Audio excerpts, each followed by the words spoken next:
Salut, moi c'est Bibo, l'oiseau d'eau. Dans cette vidéo, je vais vous présenter le questionnement scientifique, les regards scientifiques de ma méthode OH de vie et de son concept hip-hop. Je tiens tout de suite à préciser que je n'ai pas la casquette de chercheur, mais c'est bien une casquette d'artiste. Depuis le début que je tourne ces vidéos, c'est en tant qu'artiste que je me présente et pas en tant que chercheur scientifique. Je n'ai pas la prétention.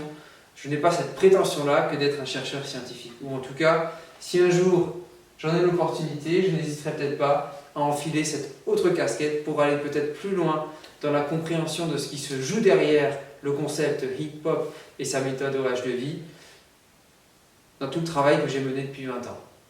Pour le moment, en tout cas, c'est en tant qu'artiste que je me présente et que je vous propose ma méthode issue du concept hip-hop.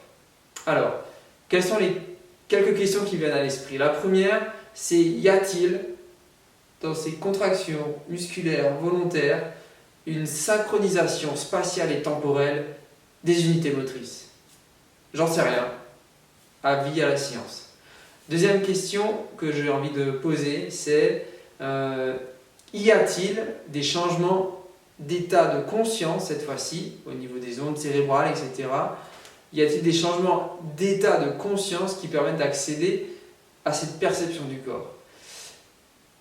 Ces états de conscience induisant à terme, à force de les répéter, de les intégrer, un changement d'état de la présence qu'on a à son corps au quotidien.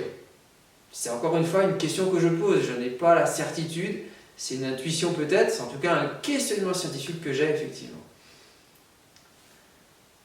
Troisième questionnement scientifique, et il est dans la filiation du deuxième que je viens d'évoquer.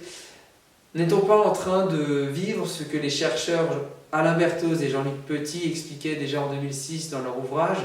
Est-ce qu'on n'est pas en train de vivre une forme d'expérience transcendantale ou expérience du corps sensible qu'ils définissent comme la conscience que nous avons de notre corps, de sa localisation, de ses forces activement déployées par lui et passivement subies par lui en tous ses mouvements? C'est la troisième question que je voulais présenter dans cette vidéo. N'est-on pas en train de vivre une forme d'expérience sensible, transcendantale, pour reprendre leurs propos, du corps? Si vous êtes interpellé par ce que je viens d'évoquer, intéressé, n'hésitez pas à partager cette vidéo, à prendre contact avec moi pour peut-être qu'on puisse envisager d'autres suites. En tout cas, mon cheminement a toujours été depuis 20 ans un cheminement d'ouverture et c'est pas maintenant que je vais fermer les portes, c'est clair.